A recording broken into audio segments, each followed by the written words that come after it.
All right, we are live, ladies and gentlemen. We are joined by Authentically ADHD. How are you doing today, Rachel? I'm doing awesome. Thank you so much for having me. It's gonna be a good episode. So, Voices from the Left commented the Libertarians didn't like him. We will be getting to that. Maybe we plan. I like Libertarians, but Tweedledee is chiming in with the big news of the hour that afternoon gentlemen said the media won't tell you this. Let me be the first to inform you that Donald Trump has been found guilty on 34 felony counts. I saw this a little bit ago, and folks, it's always the people you least suspect that are found guilty of 34 felonies. Who would have thought? Always the quiet ones. It's all right. Yeah. Is there no justice in this world? We'll go to John first. I'd like to get your thoughts on this momentous occasion. It's funny. Literally, so I told you, TJ, my hours changed. So I was like working up until 6 here. So I was just like quickly recap. I didn't even realize it happened until you just said, "Oh, we're gonna have a fifth topic," and you said it with a smile. So I was like, "Okay, Ralph is still standing. Donald Trump must have been convicted." It is interesting. I don't think it'll move the needle, but polling said it would. You know what I mean? So I'm interested to see what actually happens. He'll appeal. It'll last past November. I don't know, but I would love the judge to hold him in jail, not give him bail. He won't do it, but it would be hilarious. I know, right? Like, so what would happen? I just want him to do it just to see what would happen. Well, we know the judge doesn't want to throw him in jail because he told Trump that. I guess, you committed contempt of court. You've been found in contempt of court 10 times, but I really don't want to put you behind bars. You're a former president and all. And so he's going to be reluctant to do that, obviously. But I saw this. I think my dad texted me. My dad texted me 34 Trump 34-0. And I said, I had no clue what that meant. I was like, what is Dad talking about? So he must be talking about the trial. And then I found this clip on MSNBC. It's a very funny clip where it shows them Trump on count 1, guilty. Count 2, guilty. They did this with 34 charges. He was found guilty on 34. Is it pretty funny? Rachel, what were your reaction to this? I don't know. I mean, I've watched an embarrassing amount of coverage about this just because it's like watching a train crash. And all the while having absolutely no idea what was going to happen because it seemed so obvious. But it also just like the fact that we're having this conversation, like Michael Cohen already did like 3 years, like it's well established that this is guilty. Right. So then they were so thorough. And I was like, well, whatever the verdict is really doesn't matter to me so much as what the sentence is, because, OK, great. He's guilty. Like we all knew he was guilty. We, just like we watched the insurrection happen live on TV. It's like, we know it happened. We know why it happened. Like common sense suggests the guilt. So I was not expecting it because this is America. You never know. But now for me, the big question mark is just what you were talking about, TJ, is like, what is the judge going to do? Because he can be guilty all day long, but what's going to happen? Like, and I was just Googling before we started. It sounds like they're not even going to sentence him till July. And like you said, John, like they might put that off. And what if it goes until November? And like, so right now I'm like, great, we got to win. That's not the win we need. And it's still up in the air. So, I mean, it feels good. I don't know. That's where I'm at. What do you guys think? I just want to say, I think with the 34 to no, like the fact that it was everything, the fact that Cohen already went to jail, I don't see a reasonable argument for not sentencing him to jail time. I really don't. Like, there's no like actual legal argument you can make to sentencing Cohen for 3 years in jail. Was it 3 years? I thought it was less than that. Maybe. I don't remember how many years. Anyway, he was sentenced to jail time. I think. I agree with you. The sentence, whether he is sentenced to jail time or just given a slap on the wrist, I do think will play a factor in Americans' minds. Yeah. And that quote from the judge, TJ, that you mentioned, where he was like, I don't want to put you in jail. On the one hand, you can read that as like he's planning on giving him the bare minimum sentence, or you could read it as he's a judge and he's supposed to assume innocence until he's proven guilty. But now he's been proven guilty. So now you can go ham. But I don't know which way to go. Well, I mean, he was guilty of contempt, and I mean, I was like, Yeah. you can't find me another person who was found in contempt of court a dozen times and didn't get jail. I guarantee that's never happened in America. There's your two-tier justice system for you. It's July 11th. July 11th is when the sentencing is supposed to commence, and so Trump has another month and a half to kind of campaign around with that hanger. Which, for me, John and I talked about this before that. Of course he did it. Like not only is like all the records show he did it, but like you guys mentioned, the guy he paid to do it went to jail for this already. It was never up for debate whether or not he did it. It was just whether people would find the courage to convict a former president, which is also funny that the jury deliberated, I think, 10 hours for 34 counts, which I don't know. I'm not a juryologist, but that seems like a really short time. That's not one day they didn't spend on 34 counts. Like this guy was super guilty. So finding out that the conviction happened, to me, I don't put it quite in the category of win just yet because what you guys said, because like, yeah, he's guilty, but what's really, and I saw right before I hopped on, I saw someone said, finally, Trump suffers with some consequence. Like, not yet. Not yet. He has not. And you guys seen that tweet from a long time ago that stood the test of time where it says, I like to see old Donnie wriggle his way out of this one. And then Donnie does wriggle his way out of it. It's like, nevertheless. And then they say, we can finally get rid of this. No, we can't. Like, we got to see what happens here. Because I've said for a long time, Trump is never going to jail. At least not until November. If he loses, he'll go to maybe. It's a pretty big maybe. But I don't see him going to jail before November. I just don't think it's going to happen. But yeah, it's going to be. I put it in the category of funny. That's all I can do. It's very funny. Oh, and we knew what tipped me off. Well, what tipped me off that Trump was going to be guilty.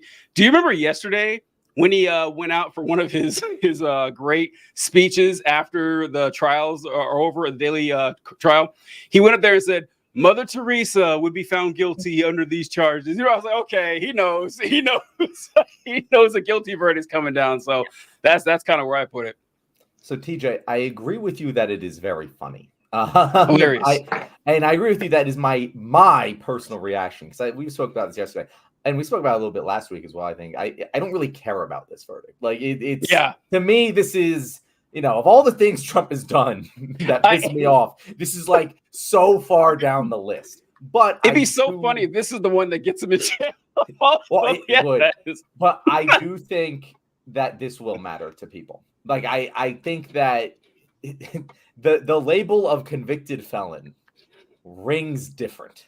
Like it's going to sound different in attack ads. It's going to sound different to the 50-year-old mom of 4 who mostly votes Republican, doesn't really follow things. But, God, I don't want to, I've already heard bad things about Trump. I don't want to put a convicted felon in the presidency. I do think that there is a type of voter that will care about this.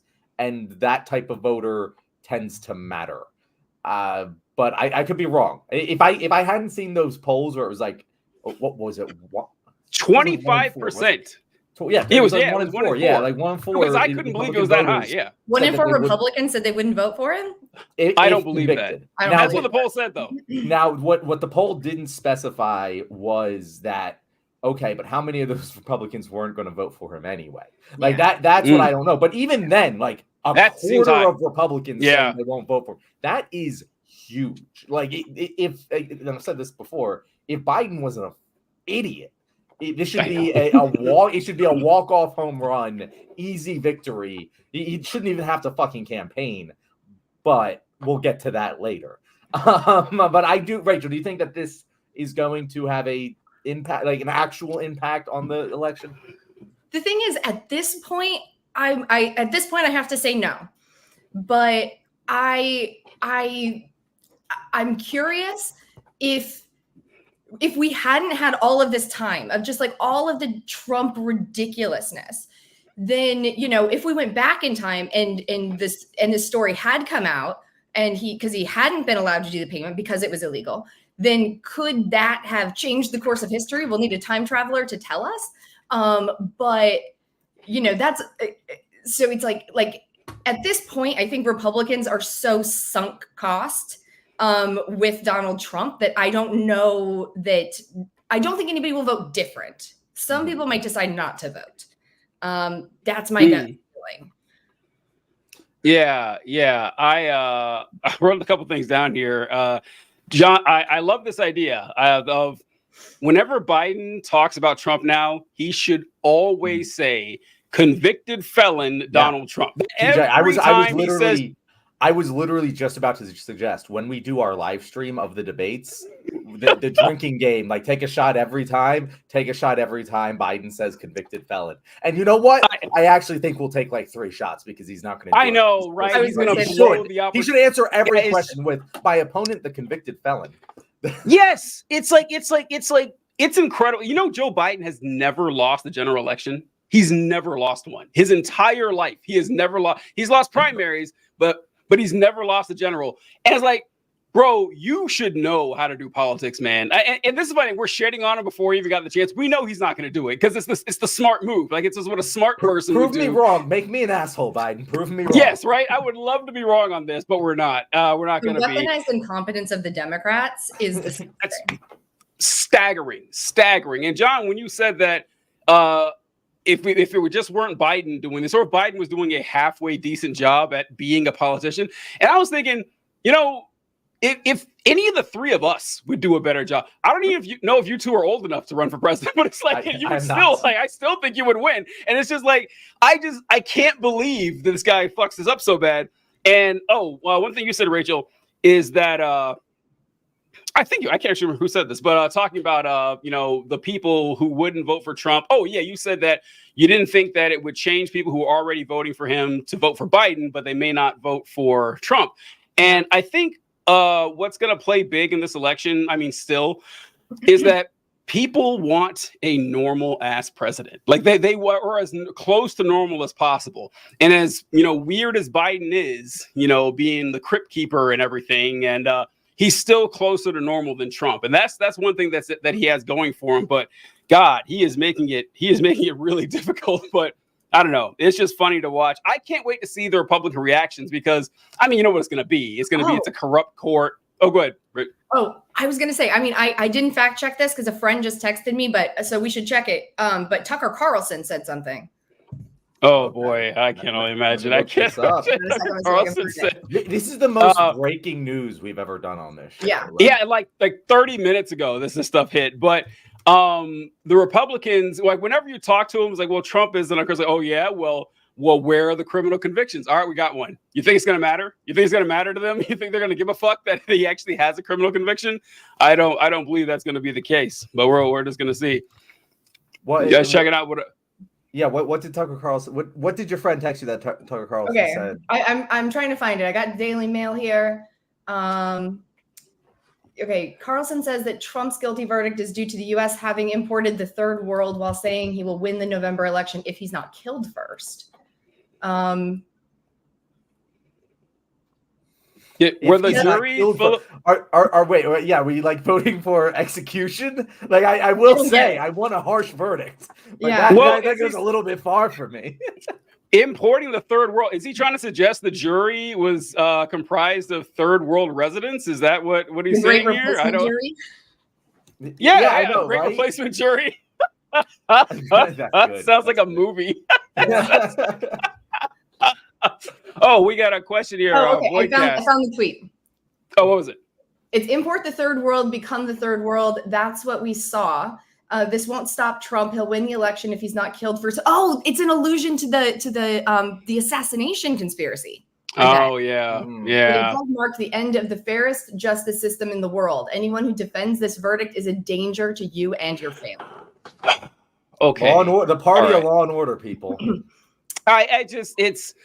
I love this talking point that the justice system is unfair, but only towards Donald Trump. It's not unfair to minorities. It's not unfair to the poor. It's not unfair to just regular working class folk. No, it is unfair to the absurdly rich, famous former president of the United States. That's when the justices became like, people, you don't actually believe that. Like, you don't. Even if you think that it was unfair to Trump, you don't think this is when it started, or maybe you do. I don't know. It's just I can't get where these people are coming from. But I just, God, like, how good does this guy?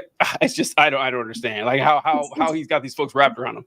It's positively Orwellian, right? It's like you say exactly what it is, and everybody looks at you like, no, but it can't be that. But you're saying the quiet part out loud. There is a two-tier justice system. They know it, and then they just flip it around.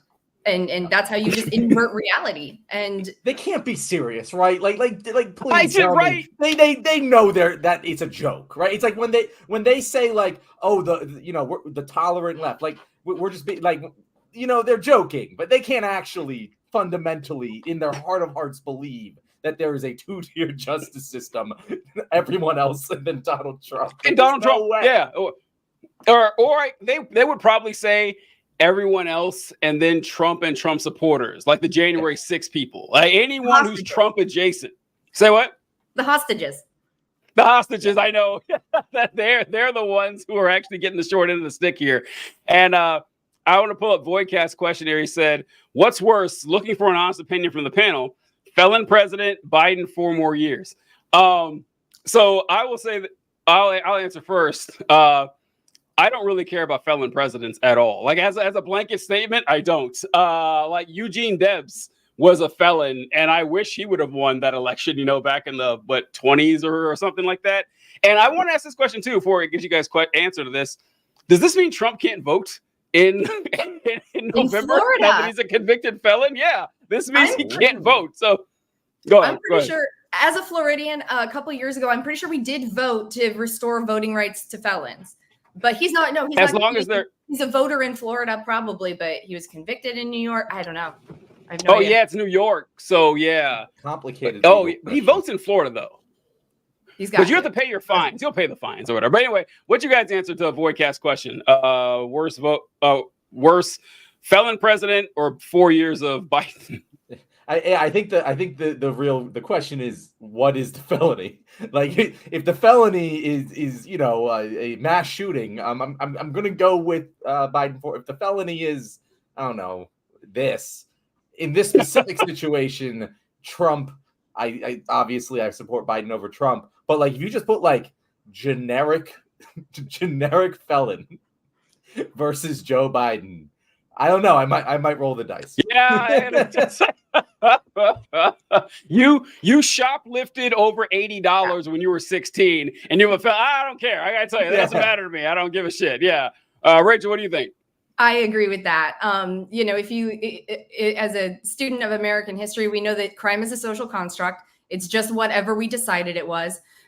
This is a felony, but the word felony is literally just whatever we decided it is. So I don't think Trump is any worse today than he was yesterday.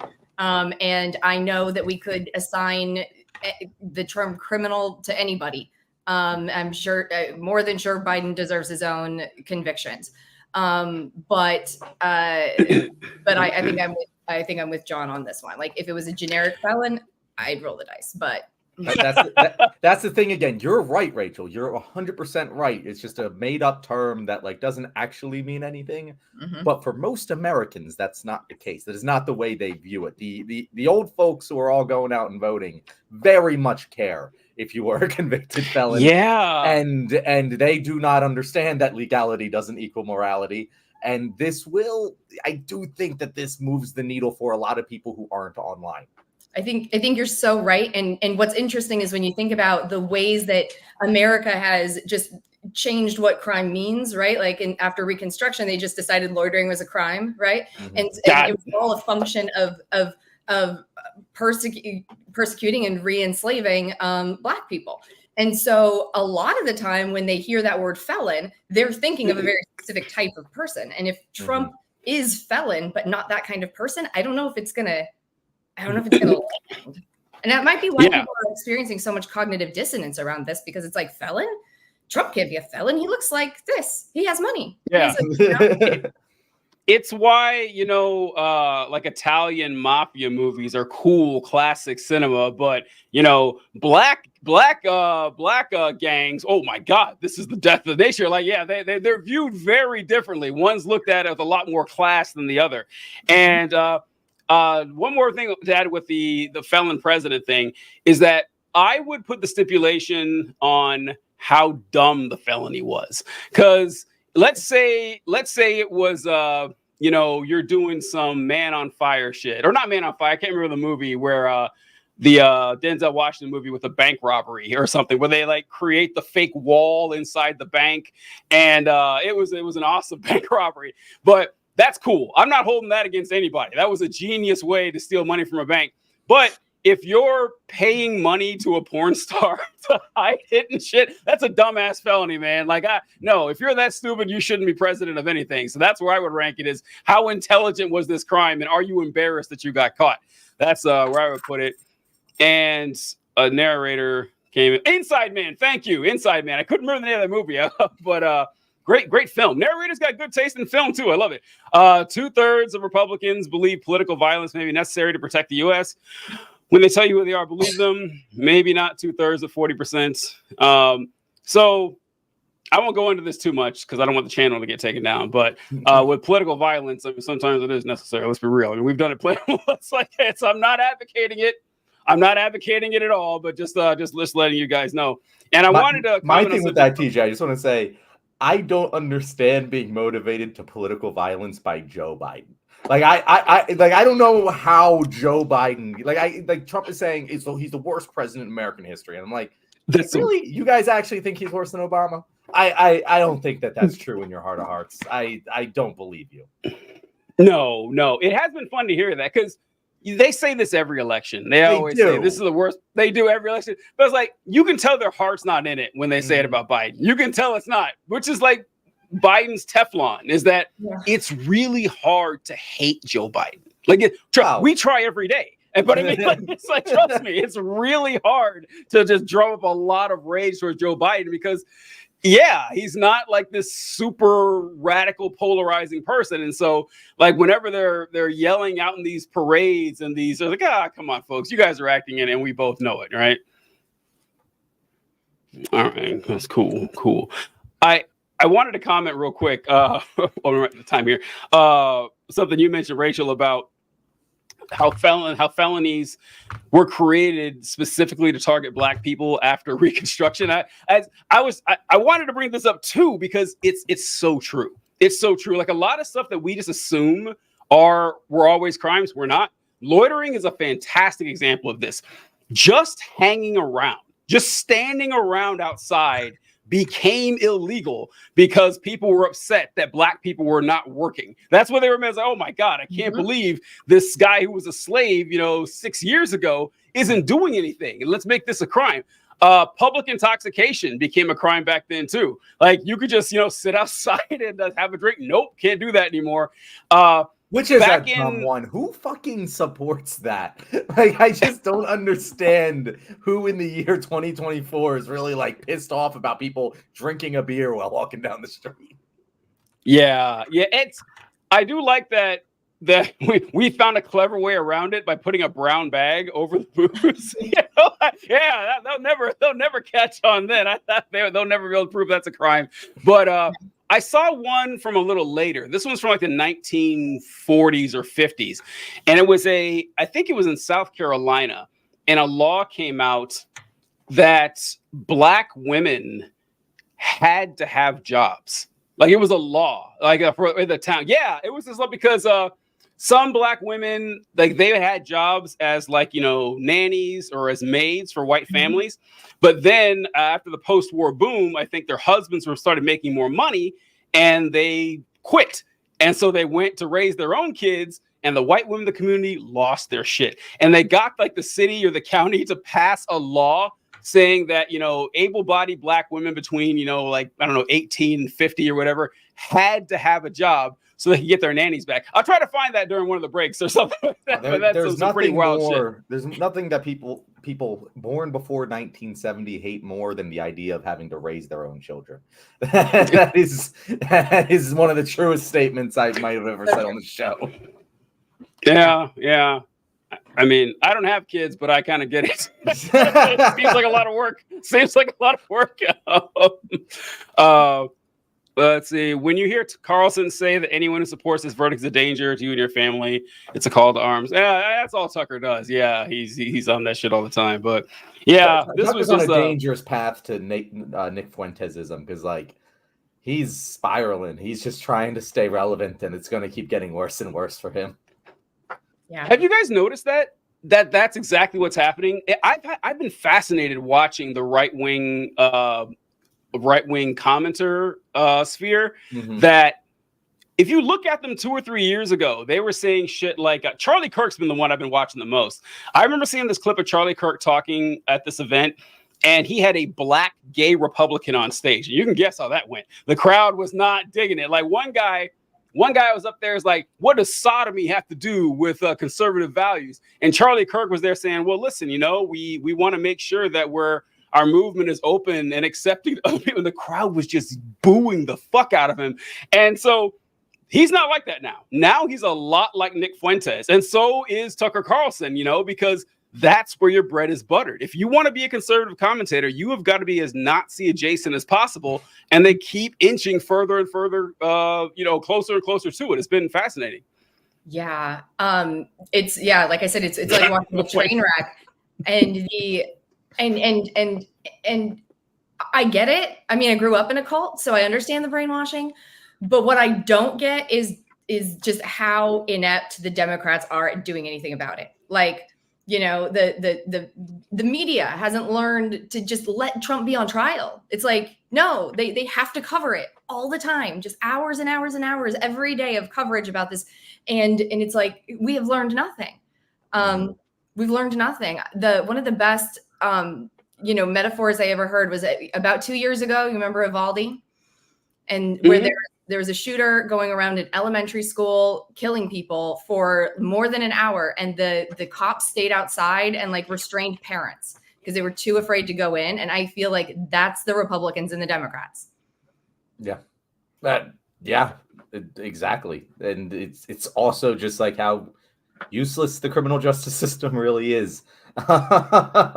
when it comes down to it, when it counts. Yeah. Well, that's another thing I have to say, the Orwellian nature of us calling it the justice system. Yes. Justice. What are you talking about? Where's the justice? There is none. But they call it that to confuse us. Yeah. I found the article I was telling you guys about. This is 1923. So I was off by several years there. But Negro women are to be put to work. A city ordinance soon to be passed requiring them to be employed. Regardless of whether they want to or have to, able-bodied Negro women in Greenville who are not regularly employed are to be put to work or in jail or fined heavily. At its special meeting yesterday afternoon, City Council discussed the situation with regard to this class of loafers at some length. And it seemed that all members of the council were agreed that steps should be taken to compel them to engage in some useful occupation. It was decided that an ordinance similar to the one now in force requiring all able-bodied men to work, of course they have that one already, at least 5 days per week, should be passed with regard to these women. Such an ordinance will be prepared and voted on at the next regular meeting of the council. Here it is. A number of complaints have come to members of the council of Negro women who are not at work and refuse employment when it is offered to them.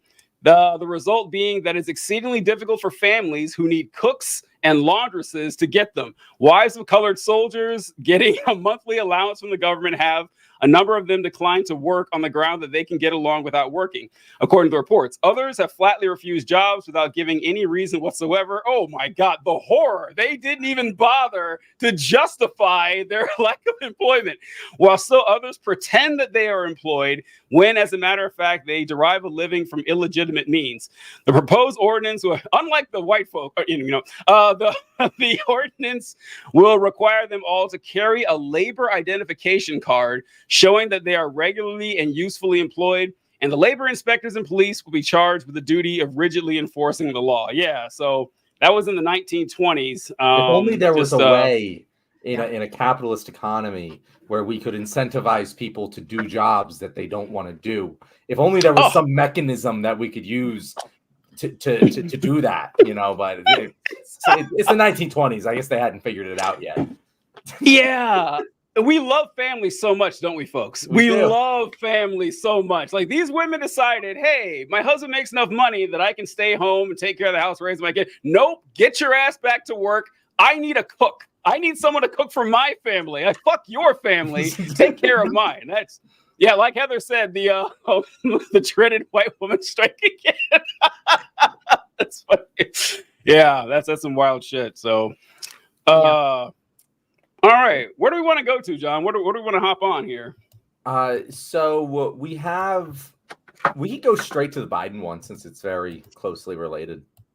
All right, let's do it. Wait, which Biden one? The red line or the bad polls? The Biden polling numbers and all that fun stuff. All right, cool. We'll do that one here. 35. Okay, so we wanted to talk a little bit about something I saw the other day, and this was about the Democratic Party, or some operatives of the Democratic Party are not feeling happy about Biden's chances. And I saw this article here that I wanted to share with you guys. I'll go ahead and pull it up. All right, the Democrats are in full freakout mode over the 2024 election. And poor polling numbers for Biden and a strong fundraising month for the former president, Donald Trump, are just two reasons the White House advisors are souring on Biden's reelection chances. Recent polling suggests Biden's struggling in swing states. I believe in all the aggregate polling, Biden is losing in every swing state, like all 7 of them. Meanwhile, Trump brought the battle to blue strongholds in New Jersey and New York, as surveys show Black and Hispanic voters moving a little more to the right. Longtime Democratic strategist James Carville's message to the party was blunt, speaking on his I'm going to talk about Carville a little bit. I'll save him a little bit later. And I saw the polling this week that Americans majority think we're in recession. We're not. And we have the strongest economy in the world. I think that we can do a better job. I think the president is doing all he can. And so I saw this, that some strategists, it mentioned Carville specifically, and some people working with Biden, saying that they don't like his chances. And one thing I saw, I didn't see this article here, but Trump actually raised more money than Biden for the first time last month. It was by like $20 million or something, which kind of shocked me, because Biden has always had a pretty solid lock on the fundraising thing. I wanted to see what you guys thought of this. If you had heard anything like this, or what you thought of the article. Go to Rachel first. I mean, this whole idea, and I keep hearing people on the news talking about it, that people, that people think we're in a recession, but we're not. And people essentially people are wrong. People don't like Biden and they're wrong about that, right? Mm-hmm. And I think it's such a, just so indicative of the fact that we talk about social constructs, but actually our reality is constructed. We don't see, one of my favorite quotes is, we don't see the world as it is, we see it as we are. We are always filtering information, and especially given how oversaturated our media is. If you want to know something, it's like, you're not just going to happen to get the information. And so it's I think it's a big problem, and Biden needs to be doing a lot more messaging, like we were talking about earlier, calling Trump the convicted felon. Biden is not out there talking, or I'm not hearing him effectively to people. And meanwhile, he's over here, supporting Israel and, moving the goalposts. I know we're going to talk about that. And so, I just feel like Biden, I would never vote for Trump, but Biden should feel the pressure. They didn't even give us the illusion of a choice during this election. They literally were like, just hit repeat on the last one. And I don't think that you can do that and then expect people to donate and support. Yeah, I completely second that. I think I said, I forget exactly when we talked about the debates and how Biden pushed for less debates. And I said how there was only two ways to interpret that. Either A, Biden and his team are not confident in his rhetorical capabilities during the debates, which is a very bad sign, or Biden thinks he's running a campaign where he has the lead, which is also a very bad sign because he doesn't. And that is, Rachel, what like I have been hearing. I mean, Biden and his team have been pretty quiet about, you know, the horse race of the race. But what I hear from a lot of mainstream Democrats and pundits is that what you said, people are wrong about not liking Biden. And it's the dumbest messaging I've ever heard because, okay, compare this to like a fucking Olympic competition, a gymnast competition. And you have a gymnast who goes out there and she performs whatever, she loses. And she blames the judges for being biased. Now, hell, maybe the judges were biased. We all know it happens from time to time. But that person who's going out there and saying the judges are biased is a fucking loser. like we all, anyone who follows sports knows that it's a loser mentality to blame the refs, blame the judges, whatever. We know the rules. The rules are convincing people that you're a good president, they should vote for you, and you're simply not doing that. Whether you think they are wrong to not vote for you or not is entirely irrelevant. It is your job to do this, and if you're acting like you're winning, the polls are wrong. I just want to throw this up there. If Biden thinks the polls are wrong, well, that's also bad news for Democrats because the Democrats are winning in the swing states. Like the other people on the that are on the ballot are winning. Like by some of them, like Wisconsin, Baldwin's up +12, Casey's up +8 in Pennsylvania, and these are Wisconsin. Biden is losing, and Trump is up +3 in Pennsylvania. That should be DEFCON 3 for the White House, and I do not see any sense of urgency coming from Joe Biden that he might be losing this race significantly. I think he's banking on the felony conviction like being a big thing, and if it isn't, after this month, if the polls are still looking the same, I'm officially I'm hitting the panic button. Like, as it will be very bad if the trial has no effect on the polls and Biden has no seeming plan forward. Yeah. Oh, you gonna say something, Rachel? No, just all the agreement in the world. Oh yeah. So I wanted to go back to James Carville. Now, I don't know if you guys remember James Carville or are familiar with him at all, but Carville was a very... you guys are? Okay, cool. So for those of you who aren't aware, Carville's very old. So like he was really popular back during the Clinton administration, and you saw him pop up every now and then with Obama. It was James Carville and Paul Begala. And Carville is... God, the guy's got to be like 70 something. The guy is ancient, right? He's been around since I was a child, and he's been old the whole time. He looks like Patrick Stewart, where like he's just been old for my entire life, and he just gets older.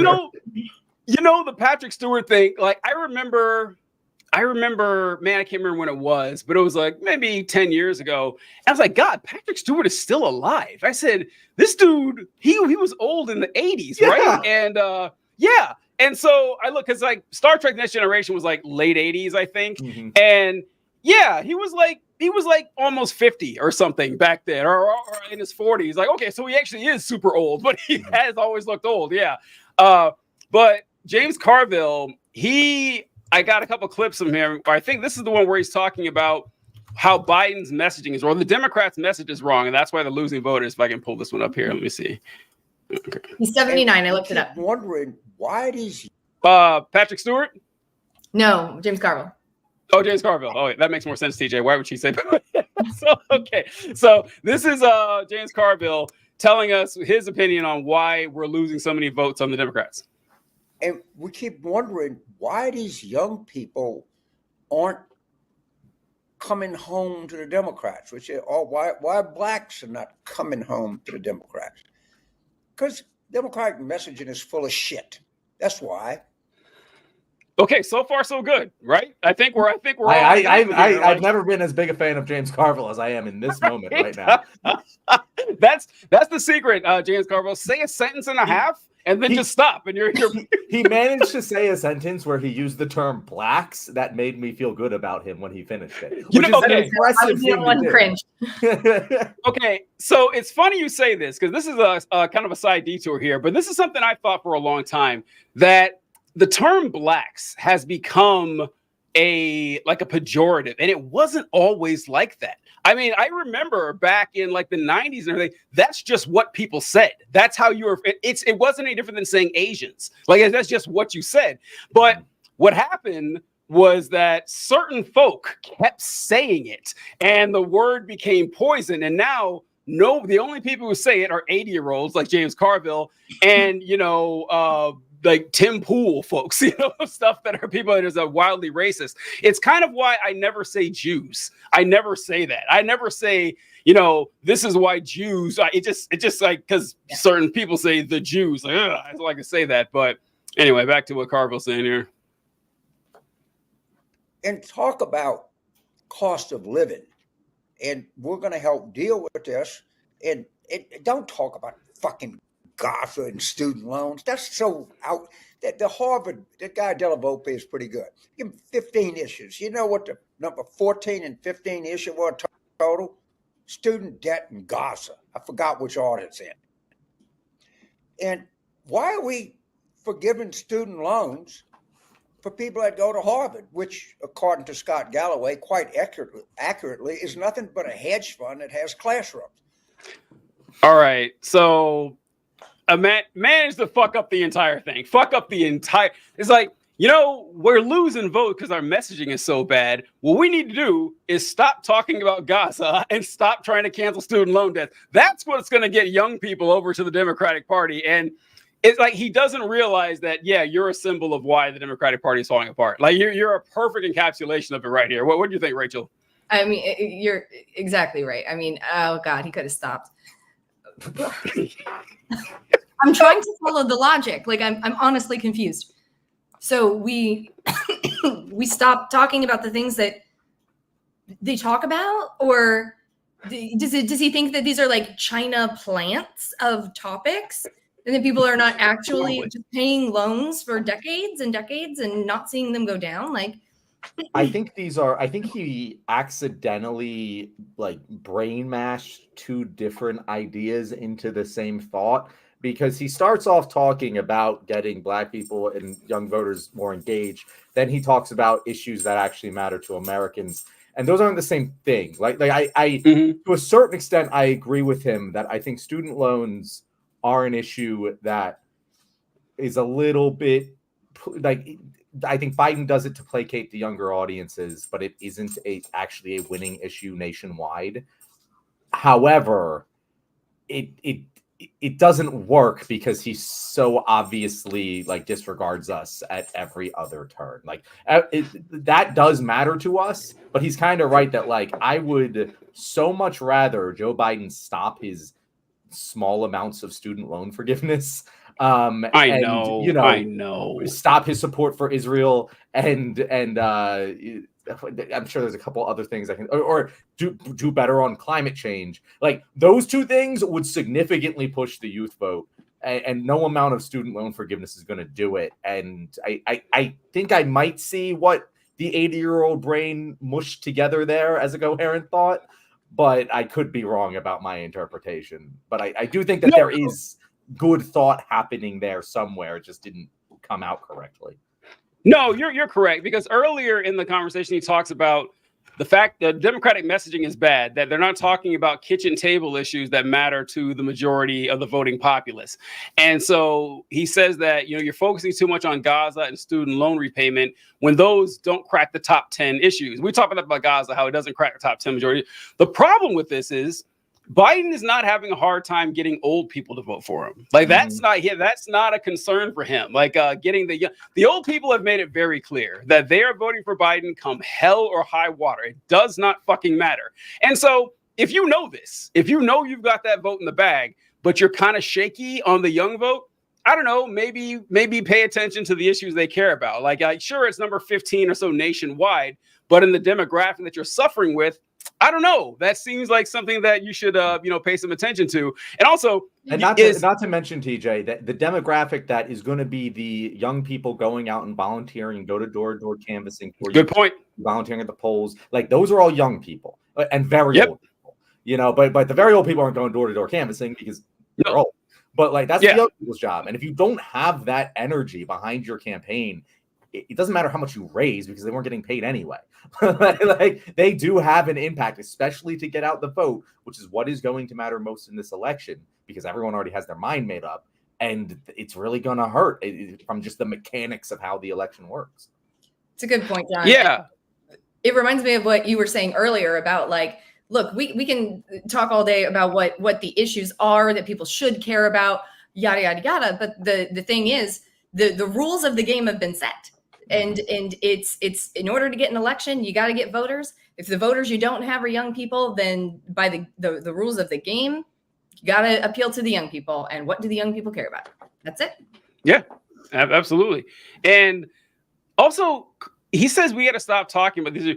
Does Biden spend a lot of time talking about Gaza? Because I ain't seen it. I mean, what the fuck is he talking about? Like Biden avoids that topic every chance he gets. Mm-hmm. I'm glad you said that, TJ, because that's the problem that Biden's in, is that he's not going out and talking about it. He's being forced to talk about it because reporters are starting to do their jobs, and everyone is talking about it online because online's a lot of young people who care about it. And so like he is forced to talk about it, and his position is stupid because the conservatives will bash him from the right, saying he's not, anytime he opens his mouth, he's not supportive enough of Israel. And the young people and the left is going to just crush him over and over again because he's supporting Israel. And he's walking this middle ground that appeals to nobody who wasn't already going to vote for him. And it is a really, really just, it just, I said it a long time ago. Back in November, I would have been like, it's a hard political decision. Yeah, how do you like come away by support? But at this point, like, dude, just like just rip off the Band-Aid. Because like this middle ground isn't gonna win anyone over. Yeah. Democrats have perfected the art of scrambling for the middle ground. Like they can't help it. Sorry, we're gonna say, Rachel. Oh, I was just going to say, I mean, you're exactly right. And that's the weaponized incompetence. They don't want change to happen. And how they accomplish change not happening is sitting there in the middle and trying to have it both ways. And you can at least intellectually appreciate that the Republicans just say it. They just pick a side. Yeah. They've gotten better at it. They have zeroed their targets and everything on this. So I wanted to end this by showing now James Carville doesn't just offer criticism, folks. He's a fair man, and he in this clip I'm going to provide right here, he explains what Biden should do, and this is in response to the fact that Trump said that, well, I'm going to debate Biden, but he's going to be drugged up on like the most powerful cocktail of amphetamines and mind sharpeners. The cocaine that the Trumps left in the White House. Yeah, it's like, and he's probably right. So he says that he wants Biden to take a drug test. This is how Carville says that Biden should respond to this. And you are never going to guess where this is going. If you had a million years, you'd never guess. But did Keith Schiller steal Trump's medical records from his internist? And where are these medical records? Prove that you're fair. Ask him and keep asking him. And the same thing for the Biden campaign, because you and I are not stupid. We know why he stole the records. All right? Let me put it this way. We have a strong suspicion is he stole the records because he had the goddamn clap. And look up, go to the Mayo Clinic. Or WebMD or whatever. I get a rash and I look it up on the computer. Go look up how insidious a disease that secondary syphilis can be. I'm not sure he's not having sex anymore because his dick may have fallen off from all the VD he has. So, let people know Trump has syphilis. That's gonna do it. That is James Carville. This guy probably has 55, 60 years in politics. And toward the end of his life, the best advice he can give to the president of the United States is find evidence that Donald Trump has syphilis, and that'll hand you the election. Break many, many very important laws to do so, too. to reveal, the big reveal, Donald Trump might have gotten around in the 80s. Oh yeah, That's I did it there. I thought that. I couldn't believe when all he the said same. that. You could break all those laws, and for what? Like, so we can have an explanation for what we're all seeing. We can have like a label to put on the clear madness that we're seeing. We see it. They don't care. Yeah. Could you imagine one person, like we're debating whether or not Trump's guilty verdict will stop people from voting for him? Do you think one person in the country be like, well, I can't vote for a man with syphilis? Like, well, what kind of person do you think I am? I just like it's the dumbest advice I've ever. So, maybe we shouldn't take Carville's worry too. I didn't bring this up either with that the article I was talking about where it said that Trump was losing support with black voters. John, I think I checked the poll that they were talking about. It was the same one that we mentioned last week. It was a Philadelphia poll where it said that Biden only has support from 70% of black voters and 30% for Trump. Like, no, he doesn't. Nope, sorry. That is not true. It's not. There's no chance in hell that Biden support has gone from like 90% to 70%, and Trump has gained 20% of black vote. That's not going to happen. So yeah, these polls are a tiny bit flawed, but I forgot to bring that up. I want to say one thing, just to so we're talking about like how Gaza energizes the youth. Holy shit! I was at and correct me if I have the wrong pronunciation here. I've never understood how to pronounce it, but Hosier. I was at his concert this weekend. The guy who sings "Take Me to Church," that guy, and someone threw a flag up, and he unfurled it, and you saw white and green. And the crowd was about to erupt, and then it was like an LGBT flag, and like the crowd was like, "Okay, I guess." But then he like gave a speech. Okay.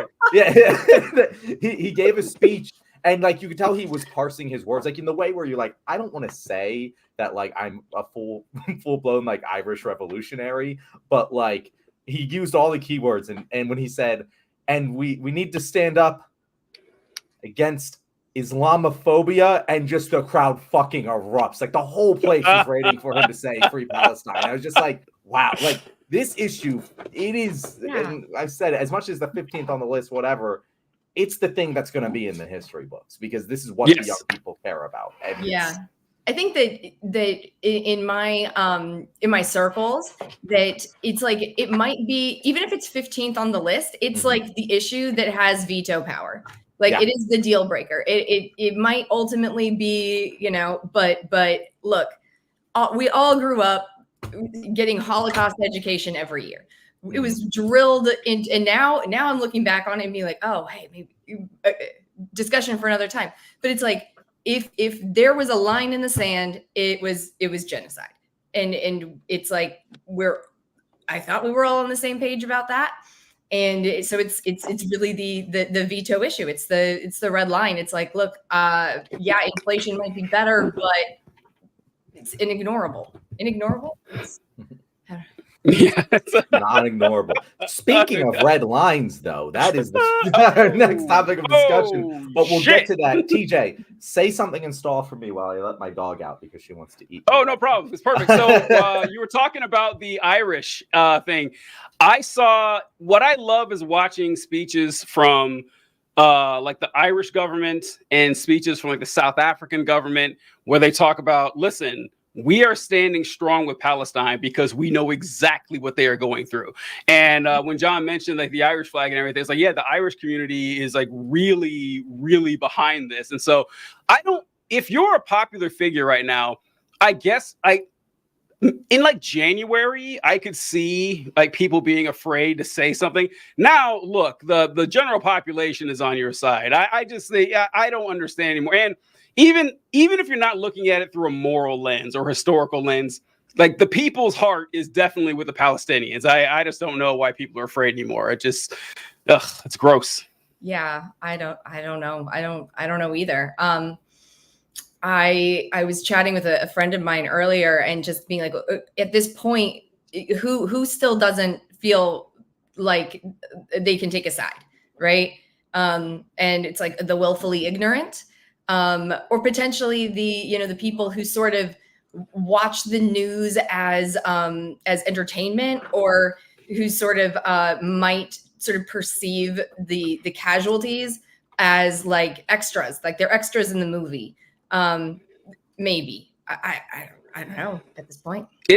it's hard to think of like a more obvious case of bad guys. And I wanted to show this clip. Right? I thought of it just now when we were talking. I saw this. It seems like a parody. I shit you not. This is real. So let me get this. A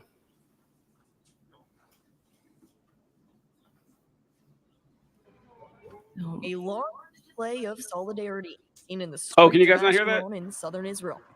But take a closer look, and you may be surprised by who's actually waving these blue and white flags. Basically, my whole family was involved in the Second World War. They were Nazis. They were known as a Nazi family in town. Hundreds of Germans with their own family history of anti-Semitism.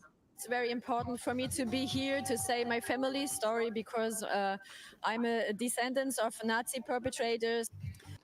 Yeah, not surprised, I guess, is what I gotta say there. Like, I mean, it's too on the nose. Like, it seems like it's a parody, but nope, that's true. And even the Chiron itself, descendants of Nazis show up to support what Israel's like. Yeah, that's not terribly surprising there, but yeah, it's just super obvious who the bad guys are now. And if you haven't picked a side by now, you're shame of you. You should, be ashamed.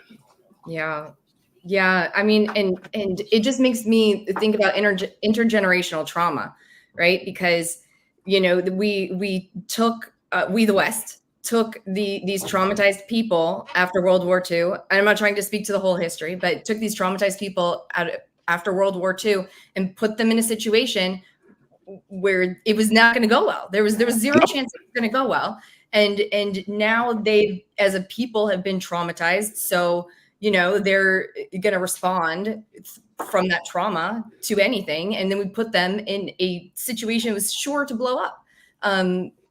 It's dystopian. It is. Rachel, are you a teacher? Yes. Okay. Wow. The background, thought so. I didn't want to assume, because you mentioned, learning about the Holocaust growing up. And do you teach history? English. English. Okay. I was wondering and get the teacher's perspective on this, because it's something I've said a couple times on this show, that where we messed up teaching the Holocaust, because it was drilled into all of our brains. I read multiple books. We covered this multiple years, starting in 5th grade through all the way through. Only the Holocaust wasn't mentioned a single year. But we don't teach anything about fascism. We don't teach about the ideology that led to the Holocaust. We just teach how bad it was. Mm-hmm. And I think that is one of the major problems we have at recognizing this thing, because we've spent the last 20 years also just inundated with we're bombing civilians constantly. So obviously that can't be what a genocide is. And so what is? And nobody knows what fascism is. Nobody knows why these things happened. And so it's harder to recognize. Whereas anyone who has the smallest bit of learning done about fascism, about the way that these genocides are perpetrated, it's so clear and obvious. But to the average American, I don't think it is, because we learned a lot about the Holocaust, but we didn't learn what was really important about it in terms of stopping it again. Yeah, 1,000,000%. And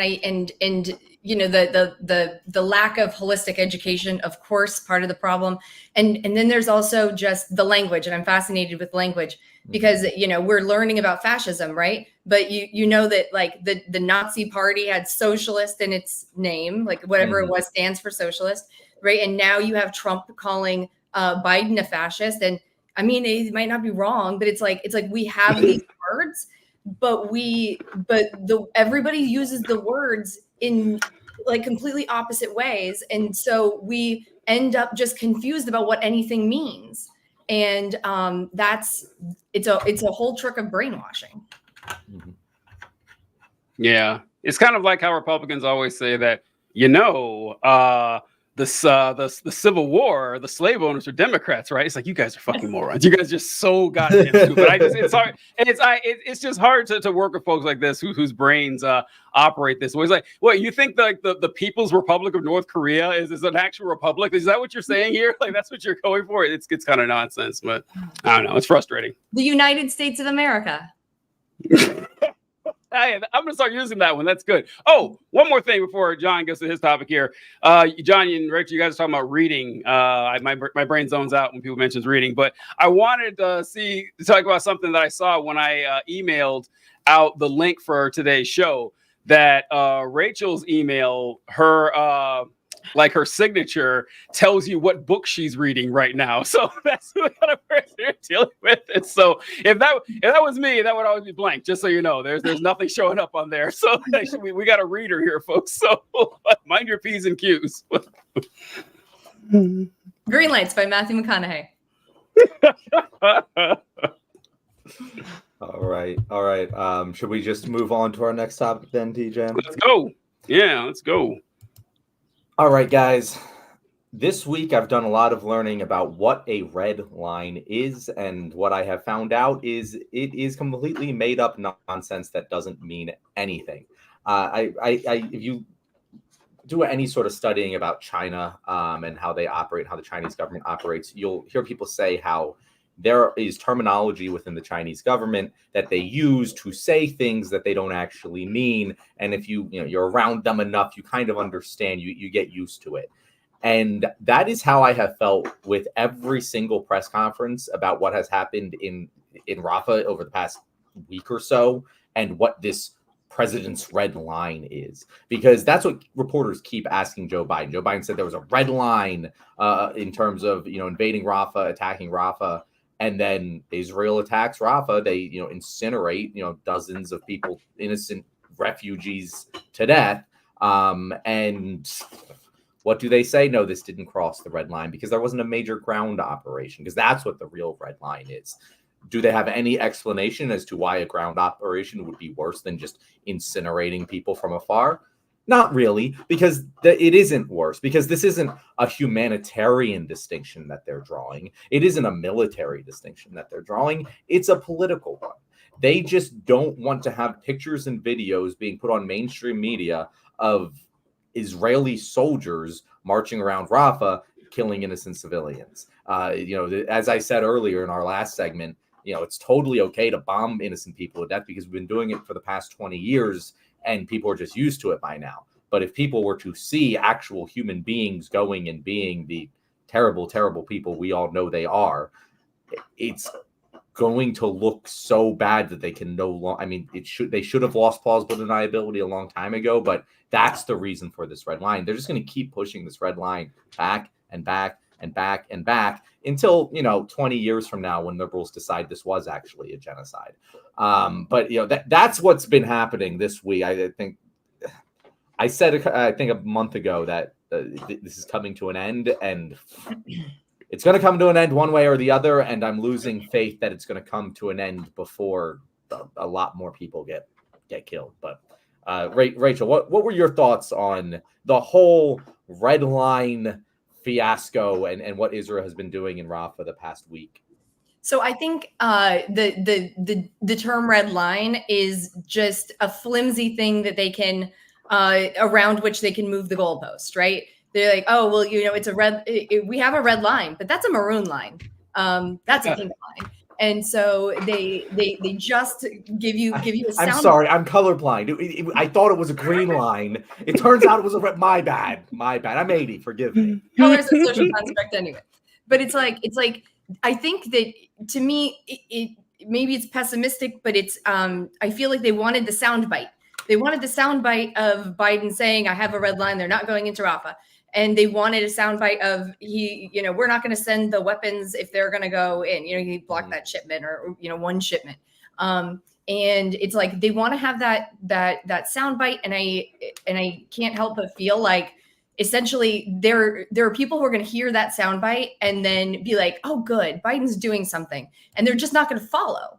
Because think about how inundated we are with all of our media and how busy we are with everything. And it's like you can't. It's like you hear that quote and you're like, oh, wow, Biden's come around.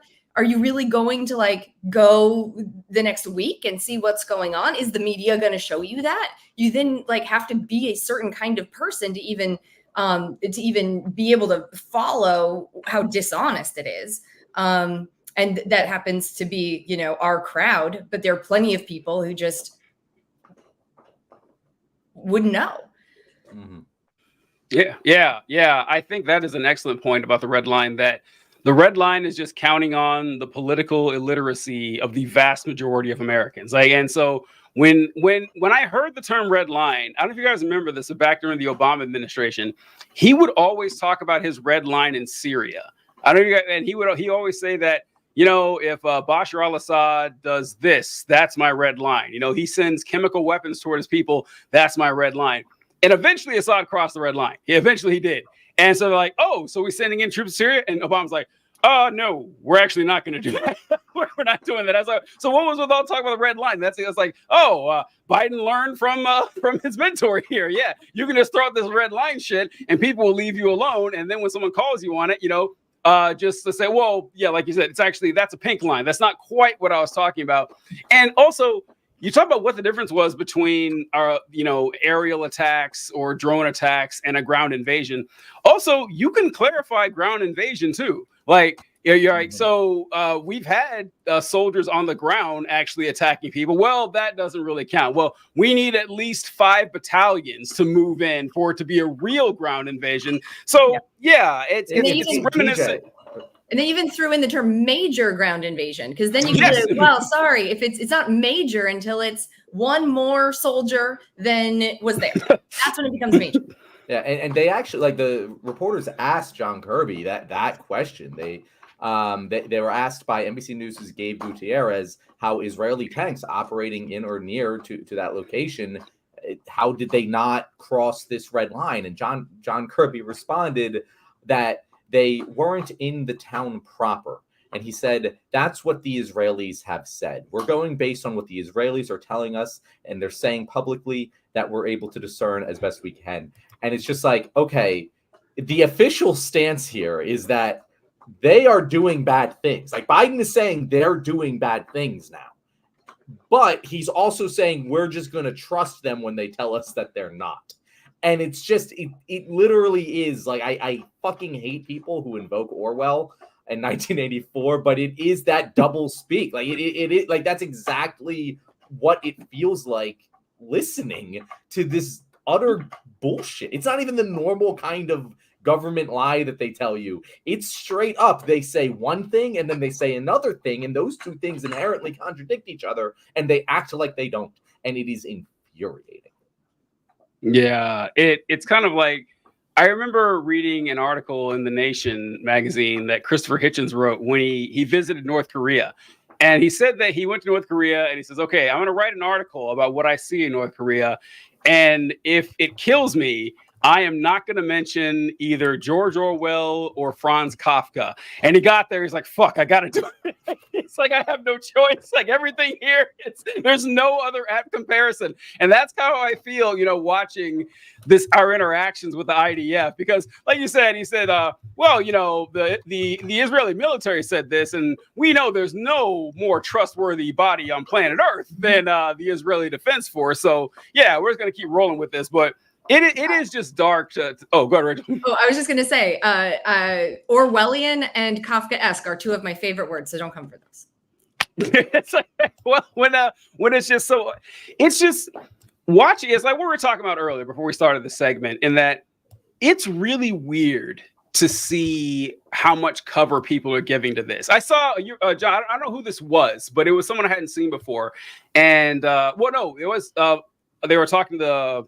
And they asked, how many more charred corpses of children do we need to see before? Well, did you guys see that hold clip? on. I have the clip ready to run. Oh, perfect. Perfect. Because this is something special that people just need. Yeah, it's because it's not only like you need to see John Kirby's reaction, but like the reporter saying this is someone who has been very much pro-Palestine during this entire conflict. I forget his name, but like you see him hesitate. But like what he said, like it brought like chills. I was like, that is courageous to say that to John Kirby's face. So I'm gonna share my screen here. Yeah. Wrong button. Yeah, this stuff needs to happen. And I get why he had the hesitation, because you say the wrong thing, you're never coming back to that press briefing. Mm-hmm. As I said, we don't want to see a major. So how does this not violate the red line that the president laid out? As I said, we don't want to see a major ground operation. We haven't seen that at this point. How many more charred corpses does he have to see before the president considers a change in policy. We don't want to see a single more innocent life taken. And I kind of take a little offense at the question. No civilian casualties is the right number of civilian casualties. And this is not something that we've turned a blind eye to, nor has it been something we've ignored or neglected to raise with our Israeli partners, including, Ed, this weekend as a result of this particular strike. Now, they're investigating it. So let's let them investigate it and see what they come up with. President. And yeah. That's God. They just killed innocent people. Hey, how many more innocent people are you okay with seeing die?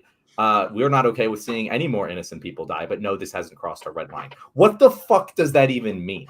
Like, what do people who aren't us hear that and interpret it as? Because to me, it's total gobbledygook. And I don't understand how anyone with a brain watches that and goes, that's a coherent answer to that question. They can't. It's a textbook example of white supremacy culture and the way that we value or our right to comfort. It's like these people are burning to death. What did they say? 45 people in the tent camp in Rafah, I think, burned to death. I mean, that's horrible. But to call it that is uncomfortable. That's impolite. Yeah, that's impolite. Yeah, offense. It's like you're not offended by the people who are dead. Or the fact that they didn't need to die, but you're offended that we called it what it is, the charred bones. That's I couldn't imagine having the balls to say something like that. Like, how dare you, sir, ask me a question like that? I find it offensive, not nearly as offensive as the actual charred corpses, but the fact that you said that in the presence of all these fine gentlemen, this shall not stand. I can't imagine saying that in public. And, I said some fucked up shit sometimes, but, if he doesn't lose sleep over that, I don't know what to say to him. And you were talking, Rachel, about how so many people have just been able to disassociate themselves from this atrocity that's happening essentially by our hands. Not literally, but, the money for it is all from us. And did you guys see that picture of Nikki Haley signing those weapons? Yeah, she went to Israel, and there's a picture of her. It's from a couple days ago, and there's like a mortar shell or something like that, and she signs it. What does she say? Finish the job. Yep. America loves Israel with a cute little heart. Like, loves Israel, Nikki Haley. And so these weapons are being used to kill children. Let's make no bones about this. That's what they're being used for. You can say, well, they're not fuck you. They are killing children at a clip of about 1,000 every month that we know of. That's what's going on right here. And Nikki Haley, former U.S. governor, former ambassador, former major candidate for president of the United States, thought it would just be adorable to sign one of these things. And send them on over, folks. Go get them, fellas. Finish the job. Finish the job. And maybe find a final solution to this problem. Could you be any more on the nose? It is just horrifying. And so, Rachel, what you talked about was the 45 people who died in Rafah that they sent an attack to supposedly kill 2 members of Hamas. Now, how they found 2 members of Hamas in a tent city of 1.5 million people, I don't know. Whatever. I'm not part of their intelligence unit, whatever. But this attack that was supposed to kill these 2 people ended up burning 45 people to death. And it's like, all right, maybe you guys are human shields. Human shields. Yep, human shields. I mean, where else? We told everyone to go to this area, and they all did. And oh God, they're in the area that we told everyone to go to. They must be using them as human shields. Like, what other place are they supposed? Like, TJ, you said at the beginning of this, by like this whole conflict, you were like, yeah, no, there's no military base. They have to be among the civilians. It's just a city that they're trapped in. This is a fucking there's 1 million people in this small town. There's no way to not hit civilians if you're going to do a strike. There's no way. It's impossible. And so it doesn't matter how many died. You always knew it was going to kill innocent people. There was no way to avoid that. Yeah. It's almost like they've concentrated all of these people into, a camp. Mm-hmm. Yeah. Yeah. How about that? Well, weird how that works, right? Yeah. It's just I love. They made him walk too. They didn't even give him nice train transport. Yeah, it's fucked up that Israel keeps going through this predictable process too when this happens, where this started with that fucking hospital back in October or November when the hospital was blown to shit, and Israel came out and said that wasn't us. I know we've spent the last several weeks saying we don't give a fuck where they are, if they're in a school, if they're in a hospital, if they're in an orphanage, they're in a cemetery, they're in a mosque, we're gonna blow it up. But now that that hospital blew up, it wasn't us. And then it comes out it was them. Okay, it was us, but we didn't mean it. Every single time, like 100% of the time this happens, like how often are you guys going to keep falling for this? And fortunately, fewer and fewer people are. It's just not the people who have any power. That's the sad reality. Fast forward just like 6 months later, 7 months, however many months we're at right now, and they've destroyed every hospital. They've destroyed every university, every school. It's all gone. They're all, and it's just like, I want the people who are defending this to like go back to what they said when they blew up that first hospital, and they're like, oh, they would never do that. And we're here now. And it's like, how did your opinion on what was okay change so much when you were adamant they would never do that? And now they're bombing a refugee camp full of 1 million people that they created themselves. Like it really blows my mind the amount of cognitive dissonance needed to continue to support Israel anymore. It's a classic frog in the boiling water. It's like, oh, you know, it's a hospital and you don't jump out. And then it's, oh yeah, we did. And they just keep moving it. And it's like, okay, well, when are you going to jump out of the boiling pot? Mm-hmm. I saw 2 great tweets about this a couple of days ago. The first one was, Israel has successfully taken me from being a person saying, wow, we really got to stop Hamas, to, okay, I kind of get Hamas's point, to be honest. Like, that was the tweet I saw. And then the second one was, if you told me that your goal was to stop Hamas, and in doing so, you massacred every member of my family, I would be first in line to start Hamas too. And I was like, yeah, that's true. That's exactly what's happening here. And I pulled up this image that I found here of the Gaza Strip. The first image is it's from space in September 14th. Oh, hold on. Actually, it's wrong. I swear to God, we have the same Twitter feed. Oh, yeah, so we have the same Twitter feed. The first image is Gaza from space back last year. And then the second image is Gaza now. So you guys can see, like, Gaza's, lit up like a Christmas tree, and this is what it's like now. Like they've essentially destroyed all of civilization in Gaza. And if you listen to Israeli officials, they ask them, well, all right, what's your plan to help the Gazan people rebuild their society you destroyed? Yeah, they don't got one. Yeah, we don't got one. We're just gonna roll with it and see what happens when they, take the place for themselves. But yeah, it's we always promise ourselves that we're like, where there's other stuff going on in Gaza, we got to talk about. How could you not? I don't know. It's fucked up. Yeah. All right, good one there. Oh, we've been ignoring the comments, John. I just realized we got to. I know. Well, we're doing so commenters, so you're aware. When on Thursdays we're going to ignore you. Like in the middle of the videos, we're going to ignore you much more because we're trying to, have a YouTube video, cut out of this. We'll talk with you in the middle and between the segments. If you really want to talk with us, Wednesday, 6:30 Eastern Standard Time, we'll be here. Join us. You can ask us anything. So we'll go back. What we have here. Democrats don't do anything to stop the encroachment. Yep, we talk about that one. Okay, this is what you mentioned, Rachel, the justice system, the just us system. That's good. I like that. I love that. Fix it. Rachel says, there is a grand anti-American conspiracy, though. It's called human rights. Shit liberals say subreddit. I don't know what that's a reference to, but that's funny. Paying hush money to prostitute being the reasons presidents arrested, but not. Oh, okay. I see what you're saying. Yeah. The liberal conspiracy is to stop hush money, but nothing else. And the crime of the Holocaust was the tactics of colonialism were used on. Listen, yes, that 1,000 times yes, because like King Leopold in Belgium massacred 10 million people in the Congo. How many times do you hear people talk about that? You never hear it. He massacred them for fucking rubber.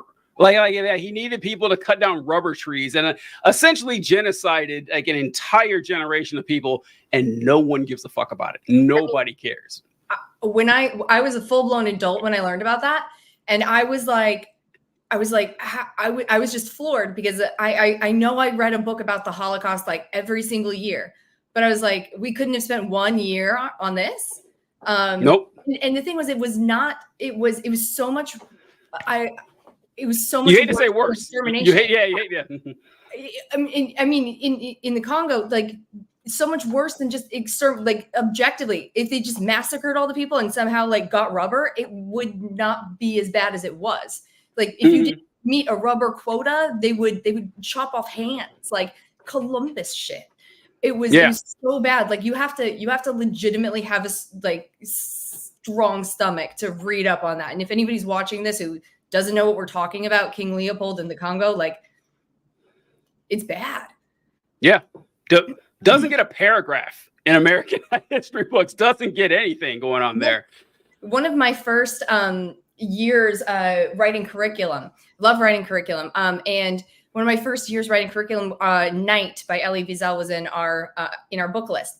And I wrote a project where they had to read the book and then they had to do a research paper on another genocide so that they could see that it continued to happen, even though never again. And just researching the list, of all the genocides. And it just so happens that, it happens. And like, I think John was saying earlier, we don't assign it the label genocide for like a long time afterwards.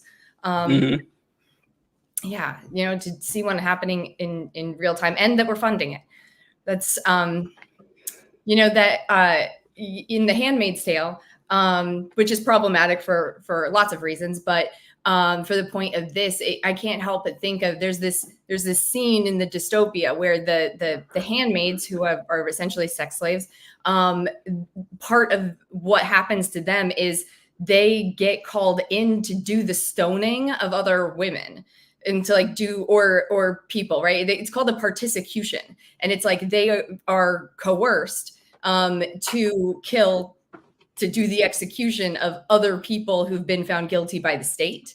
And so they will somebody will be, anyway, I don't want to get gory, but it's a particution. And so it's like, I feel a little bit like that's what's happening to us is like, we're paying taxes. We see that money coming out of our paychecks. We know that it's going to bomb children across the world. And it's like, there's nothing we can do about it. And so we're participating, and it's very uncomfortable. A coordinated effort to not pay taxes for about 1 month would do the trick if we could actually pull that off. Like genuinely, it'll never happen, but it would do the trick. And we know that the people who would get audited, who would get in trouble for it, would be But what's the poor IRS do with their going to do with their cut budget? Arrest all of us? Hell no. it would theoretically work if you could actually organize. Even if you organize like 70% of the population to do it, it would work. But you're never going to do that. So wait, so I never watched The Handmaid's Tale. They stone people? Yeah. Wow. Okay. You should read the book. I know you won't. You can watch the show. Oh, right. I didn't know it was a book either. I didn't know that. It's a dystopian sort of near future where and it's creepy because the inciting event is what if January 6th had been successful, where these right-wing right-wing Christian nationalists storm the Capitol. In the book, they massacre Congress and the president, and they take over and they suspend the Constitution and they turn it into probably what's going to happen after Gilead, probably what's going to happen after Trump gets elected again. And they're part of what's going on in the setting is that there's a massive fertility crisis. So they organize this system where if you're a fertile woman, but you're not like one of the faithful, you become a handmaid or a sex slave to the to the leaders of the country. So you have babies for them. So they've been in. What? Yeah. And then TJ, I can't believe you've like never heard. Like I also No, didn't watch the show, listen. but I knew these broad strokes. No, I knew that I know what I know of the show, and I know that women are like forced to have children, but I didn't know that they were like, they did it for political leaders and shit. I didn't know that. Yeah, that was oh my God, yeah. Mm-hmm. Oh God. Oh, that's awful shit. Oh, that's a downer. Yeah, you're right. I'm not going to read that book. That sounds awful. I don't know what to say, but narrate some of the Columbus shit. Yeah, well, if you guys ever want another upbeat read, read Christopher Columbus' journal sometime. And it is some dark shit, man. Like he shows up to Hispaniola and he says, the native population here doesn't have firearms, which comes in very handy for us. He says right there, and he says this is like a lot of times people make this mistake when they're doing history, where they speak of people, like groups of people, as, okay, these are the good people and these are the bad people, which is a horrible way to look at history. That's not how human beings are. People are just people. And, the actions they do cause harm or whatever. You can evaluate it that way. But to view like, well, this group of people or this race of people is good, this one's bad. No, that's not how you live. It's hard not to do that. Reading Christopher Columbus's journal, it's really hard not to, because he goes out of his way to say, yeah, they're really nice. And they're really accommodating and they help us out a lot, even though they don't know us and everything, which makes it very easy to enslave them. And he talks about like the 10-year-old girls make the best sex slaves and stuff. And Columbus, and then like a narrator's talking about, was when Rachel mentioned that in the Congo, if you didn't work hard enough, they would cut off one of your hands. And Columbus would do that too. That's exactly what he would do. He was like, oh, guess you're not using this hand, and he'll get rid of it. And Columbus was such a fucking monster that the Spaniards arrested him. Like, he was the governor. He was in charge. They rebelled against him and sent him back to Europe in chains, where he was tried for his crimes. And he was a nobleman, so he was found guilty, but they didn't throw him in prison. They just stripped away his titles and everything. Like John, like yesterday we were talking about the whole honor thing and everything. And so when he died, I think his estate got a lot of the money back, but he kind of like died in disgrace and poor and everything. And that really tells you something, that if people in the fucking late 1400s and early 1500s think that you're too much of a barbarian, you were kind of a massive piece of shit. So yeah, that's a good point. I pose that from now on Columbus Day, we do dramatic readings from Columbus's journals. Oh, that's good. That's great. God, I wish I'm stealing that idea. That is such a good idea. We should do it. Like we should like just all do, like all of the left wing people. We should just do that and make it a trend, because I think that would work. Brilliant. That is brilliant. I kind of do the same things every Columbus Day now, so like that'd be a new fun thing to do. Yeah, because what are they gonna say? Because like the whole thing is like, oh, well, you're trying to hide history of Columbus. All right, you want history of Columbus? Here you fucking go. Here it is. Yeah, that is a genius idea. I love it. I'm stealing that one. He wrote them down. No, that's the great thing about history, that these folks didn't shy away from this shit. They did not hide it at all. And like reading of the founding of the nation, the founding fathers made it very fucking clear they had absolute disdain for the common person. Alexander Hamilton referred to the people as a great beast. They did everything they could to separate democracy. This fantasy that the founders wanted your everyday, common man to be in. No, the fuck they didn't. They didn't want those illiterate farmers anywhere near the houses of power. So yeah, read what they said. It'll tell you everything you need to know. Yep. Really, really important question for you guys here. Can you hear my dog chewing on her bone? Oh, I hear something. It sounds like a rattling, but I didn't know what it was. I'm going to go take that away from her then. I will be right back. TJ, answer John. I see. I say, hey, beautiful people. I don't know what happened, but I'm here for 30 minutes and YouTube won't show my messages. It's the woke mob, John. The woke mob is out to cancel our show. They're doing it all the time. I just... holy shit, it's 8:00 already. We'll get started on the next topic. Oh man. Can we do both? Can we do both? Because I want to do Alito, but I really want to do Trump at the Libertarian rally. Yeah, I'd rather do Trump at the speed Libertarian round? rally. Say what?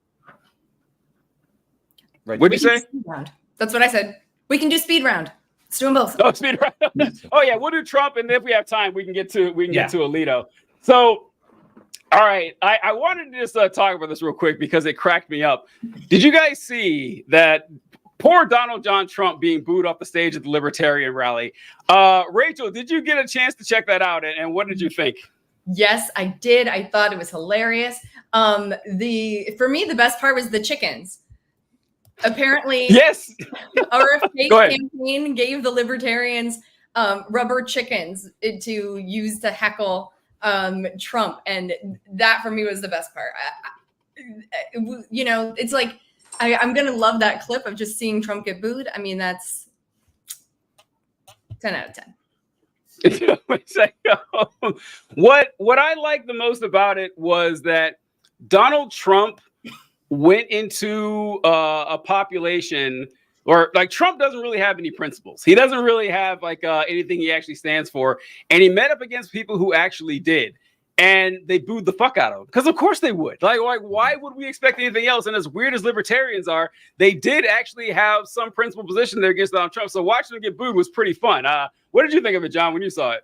Yeah, I mean, my first reaction was like, why the hell is he there? Because it's just obviously not going to go well from him. I read up since then that it was to try and deter RFK voters and potential other third-party voters and like get them on his side to vote for him, which obviously isn't going to really work because of everything that you just said. But my second reaction was, gosh darn it, I really hate to give Trump credit for things, but damn, can he be funny sometimes? And he's picking on libertarians who are one of my favorite targets. And his quote was phenomenal when he said, now I think you should nominate me or at least vote for me, and we should win together, Trump said, because the libertarians want to vote for me. And it's very important because we have to get rid of the worst president in history. Then they started booing him. And then Trump added, but only do that if you want to win. If you want to lose, don't do that. Keep getting your 3% every 4 years. And I was on the fucking floor. I was like, wow, that was so good. And I like you got to give him credit where it's due. That was a smackdown of the entire Libertarian Party. Just decimated them in about 20 seconds. I did love that. Let me pull here a little bit from Trump getting booed here. Let's see what we got. Become ungovernable. I know, right? D-Roy wrote, Donald J. Trump will address the Libertarian Party at its national convention on Saturday. The Libertarian Party should nominate Trump for president of the United States. Whoa. That's nice. That's nice. Only if you want to win. Only if you want to win. Maybe you don't want to win. Maybe you don't want to win.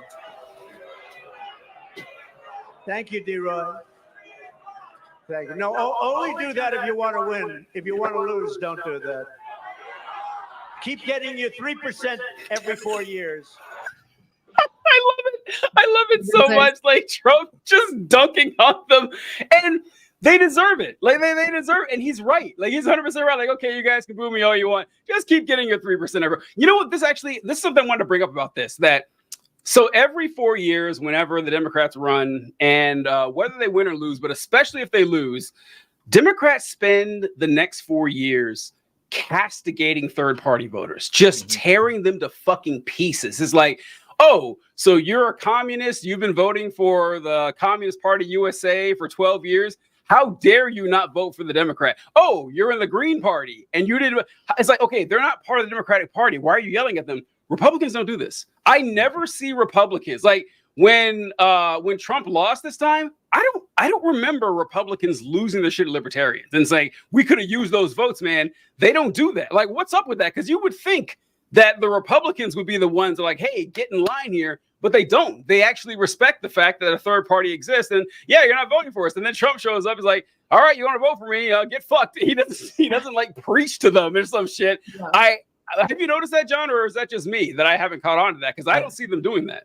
I think there's a couple because I kind of agree with you. Like, you would think that the Republicans, the only one that actually like lost due to a third party with Ross Perot and HW, like you would think they'd be the ones to strategically try and mitigate that. But the problem is that the Libertarian Party is really the only one, right?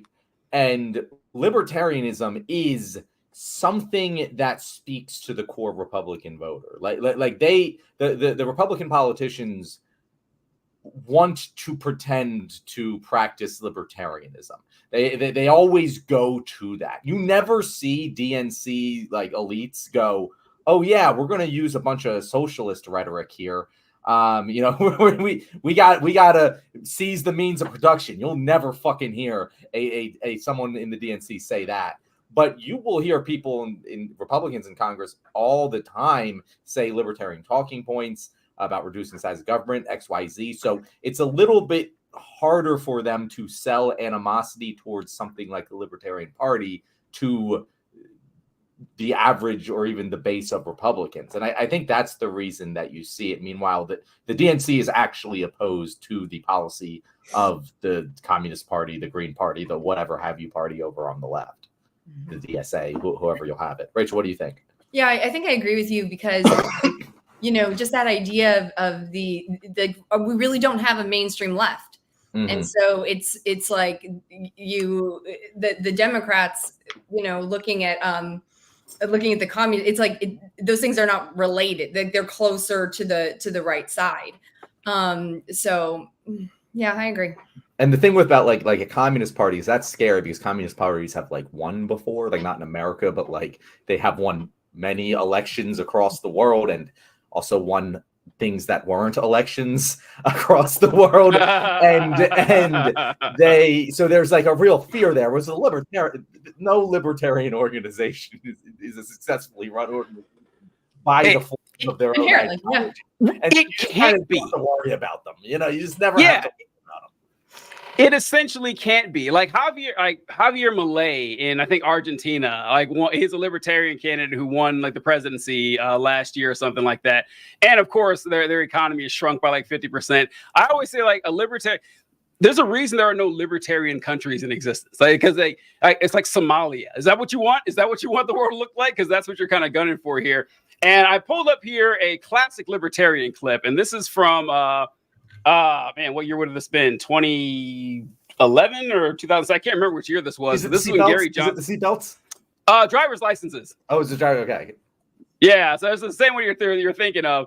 But I wanted to bring that up, and it's a classic. Let's check it out.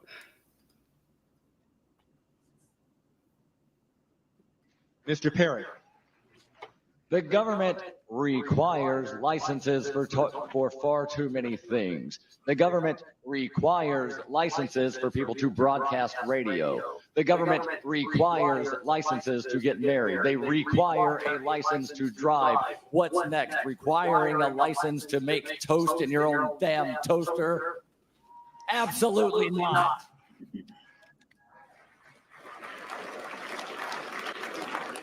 Governor? I think government has a basic responsibility to protect us against individuals, groups, corporations, foreign governments that would do us harm. In that context, a license to drive, I'd like to see some competency exhibited by people. Oh, no. Oh, no. Oh, oh, does it not show the booze? Cut out. Shit. Well, that's why you should test the clips before you play them, TJ. But what happens is Gary Johnson makes the ridiculous point that a driver's license is actually a good idea, gets booed off the stage. Like the crowd is just, and after they boo him, he says, well, I mean, you need like vision requirements. Like someone could be almost blind and drive. They keep booing. It was like, man, imagine being booed for making a salient point like that. But yeah, 2016. Thank you, Tweedledee. Daryl Perry was the first guy that was talking. He needed a license for those ears. Am I right, folks? You guys check those out. That's what you're gonna see. everything about that. This is the reason SNL is dying, because like that was an SNL skit. If I were to write the perfect SNL skit, it would be that verbatim, word for word, same costuming, same people, and it is so funny. And that's why you can't make like satirical political comedy anymore, because that's what real life is. John, you're not going to believe this, but I got a better one. I got a better one. This one is from this week's Libertarian convention. So in this video, okay, all right, great. So this video, it's going to be a little bit hard to hear. So I put it through the captions app, and the caption picked up about 70% of it, but I think you should be able to kind of figure out the context here. But here's what happens. So it's like, there's just like meet and greet time. People are just talking, but the microphones are on and the people in the crowd don't know it. And so it's a conversation between two libertarians, and they're talking about, well, here we go. Are you guys egalitarians? Say sort of, because I believe everybody has equal value, but I don't believe that everybody is equal. Yeah, I mean, I bring it up in the context of, obviously there's genetic differences, there's IQ differences between. Like I said, of course, they go down this road, and it only gets better. Individuals on a general curve, and to say right off the bat that you're going to put an Ashkenazi Jew, a white, an Asian, and a black next to each other and automatically assume they're the same, I think that's wrong. I think that's wrong, because there's averages. And, right, exactly. Yeah, well, I mean, all right, so my joke about that is everybody talks about how black dicks are big. What's bigger? Black dicks. Black dicks, okay. So, and Asian dicks are small, right? Small, right? You know what the difference is on an average? Half an inch. Stereotypes are earned, they're not given. Right. So all of these things that we have as jokes and memes and whatnot, they got to where they are because people just kind of agreed on them, maybe subconsciously. So, even though it's half an inch, blacks still have bigger penises. Right, exactly. But on I can guarantee you there are no black people in this conversation. I just want to point this out, that the fascination with black genitalia is all one way. So let's keep this going on here. But that's on average. But you take a random black one and put it next to it may not be there. Look, and that's one of the issues with a multicultural society is that you can't do individualism on a scale of 330 million. Right? You have to categorize, you have to do averages. It's just not efficient. It's not possible to do it on an individual scale. And that's why you hear politicians talk about the black community and the Hispanic community, right? Microphone one. Madam Chair, I believe that the microphones are picking up private conversation. They might need to be cut. Microphone one. Oh, yeah. What? He's picking up you. You hear me? All right, so I had to pull this up because the conversation. So my favorite part about this is the very beginning. The guy comes up and goes, "Hey, are you guys egalitarians?" This signals that these people don't know each other. Like this is a conversation between two strangers who met at the Libertarian rally or the Libertarian conference, and then he's like, "Oh, well, what do you mean?" He's like, "Oh, so do you think that all people are just equal, naturally?" And he's like, "Oh, I think there's differences between, genetic differences, IQ differences." Then lists off like 5 races of people. Like he didn't talk about individuals. It's like, yeah, I'm not about grouping people together individually, so I'm gonna segregate them by race. It's like, well, they aren't all gonna be the same, right? Like, for example, penis sizes. like who starts a conversation like that? So the part didn't pick up where he's like, they say, black people have bigger penises and everything. And the guy's like, okay, well, and this is also weird too, that the guy said, well, yeah, but the difference is only like half inch. It's weird that he knows that off the top of his head. How did he know that? How the fuck did he know that? And the funny thing is, that's the straight man. That's the reasonable person in this conversation where he's like, well, look, you can't do people are different, but the differences are all pretty minor. It's like he went out of his way to look this up or some shit. And it's insanity. I don't know. I'm just confused. Are we supposed to be organizing people by penis size? Because apparently so. I like that was his go-to example. That was his go-to example. It's like, well, you know, people are different, right? Like dicks, right? Am I right, fellas? Let's talk about that. It was just so. Go ahead. Sorry, John.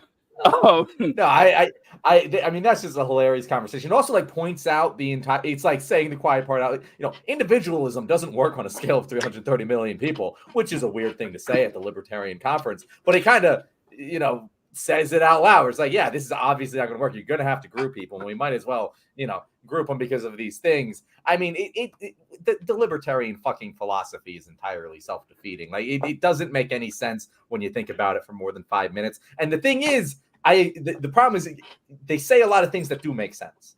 And I actually, I want to get to so Chase Oliver is the guy they ended up nominating. And I want to show his platform because it's a really good fucking platform. Like, have you guys seen it at all? No, I haven't seen it. No. So let me just we're just gonna scroll through this, and it is an incredible. Now, there's a couple things in there where I'm like, well, that's kind of wrong, and I wouldn't agree with that. But like, nothing in it that's like, oh, that's batshit insane. Like Vivek Ramaswamy just cutting half the government's employees by their social security number. But like, this is, I mean, pull this up here. This is who they nominated, and I actually I would vote for this guy. Like, if this guy was running as a Republican and he took, I don't believe this. I don't believe this at all. I have to see. I can't believe this at all. So, reform immigration for the 21st century. He wants to return to Ellis Isle style of processing immigrants, which is exactly what I fucking have always said. All right. So far, so good. Empower people through justice reform. End qualified immunity. Oh, cool. I also want to end qualified immunity and federal mandatory minimum sentencing. Holy fucking shit. I like this guy. Get rid of the death penalty. End the war on drugs. Immediately decriminalize cannabis. He's pro-abortion. He's pro-choice, pro-bodily autonomy. End wars and support peace. This is one of the crazy things. Like, one of the honestly more crazy things, but he wants to get rid of foreign military bases, which I think we should keep some of them, but certainly cut back on what we have.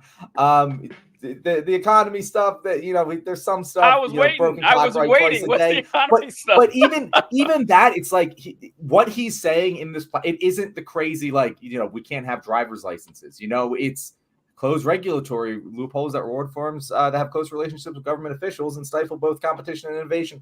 Yeah, no, I think that's a good end all tariffs. I also agree with that. And it's the stuff that he's saying, at least I know his philosophy is like not necessarily something I agree with, but this platform is something that I would vote for. Like, if this was a close race between him and Joe Biden, I would vote for him in a fucking second. He's obviously a gun rights advocate, which, you know, whatever, but, you know, he's not perfect. Does he mention tax policy outside of tariffs? Not really. Okay. All right. I think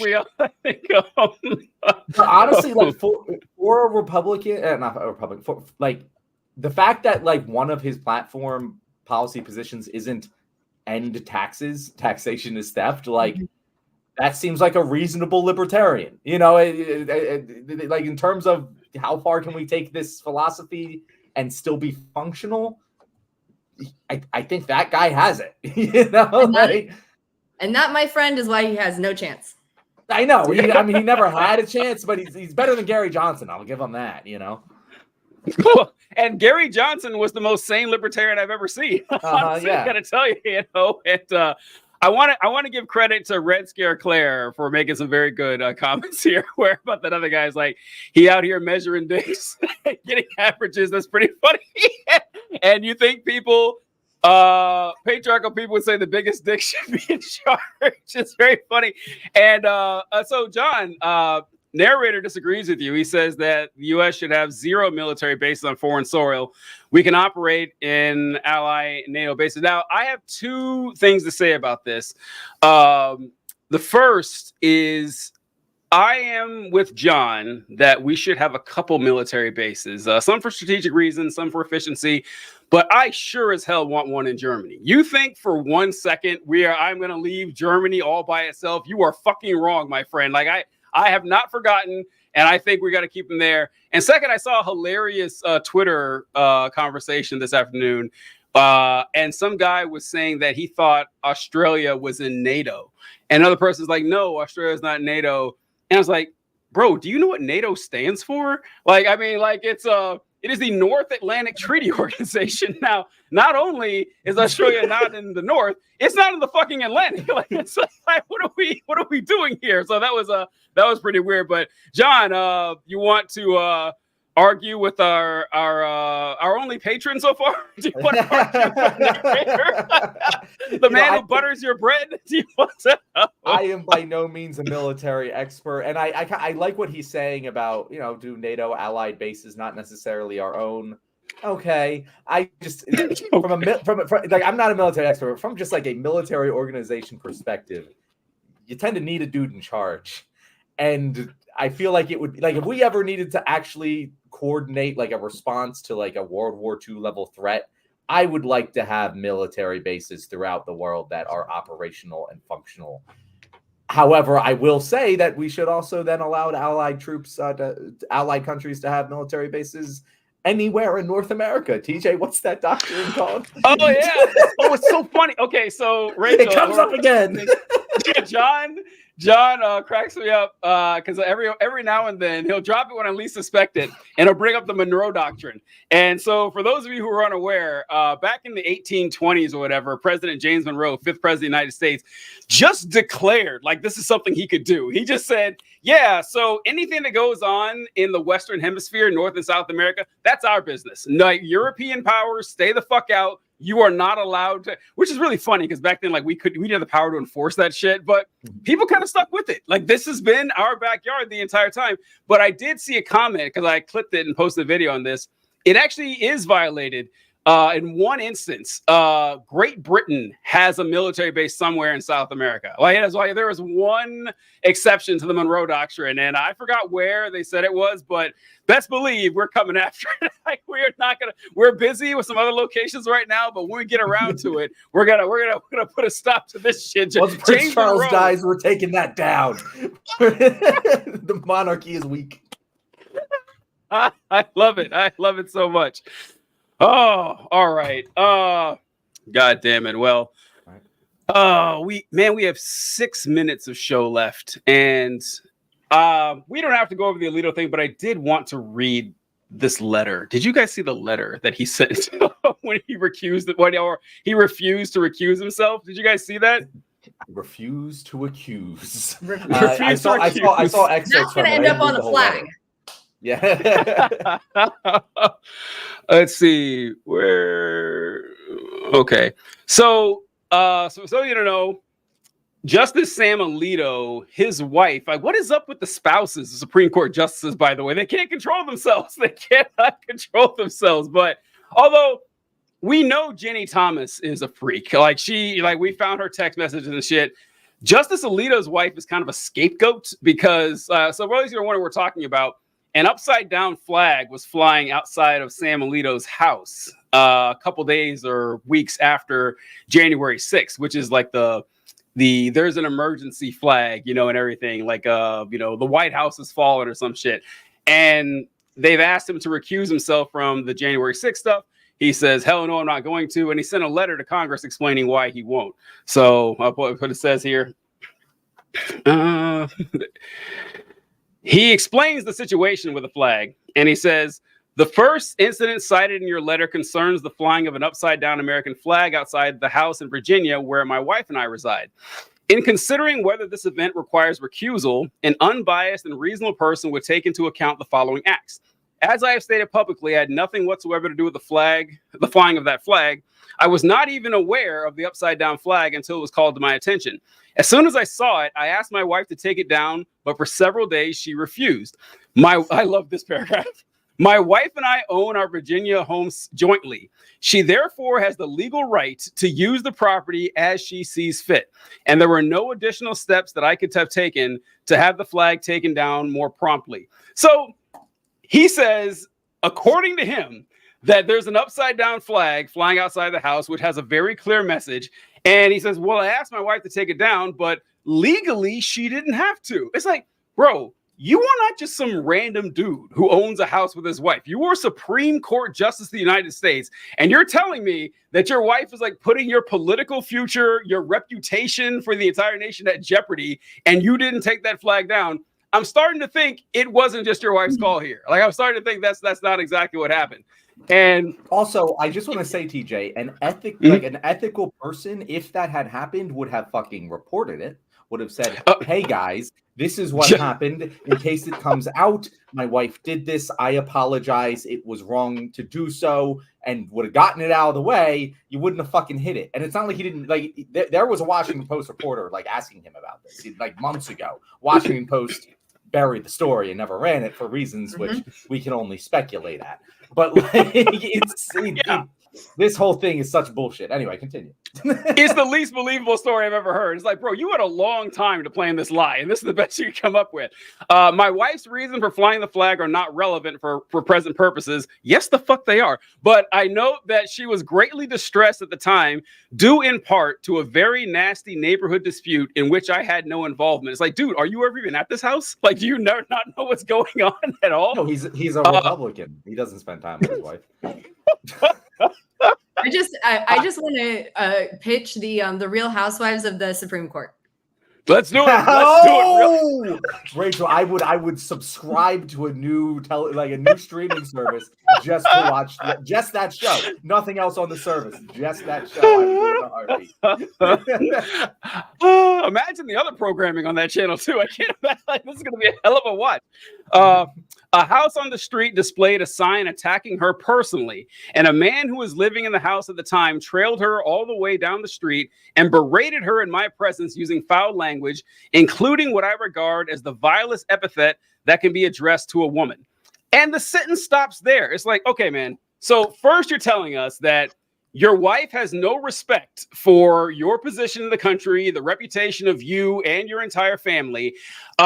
Two, she, does this shit without ever telling you anything.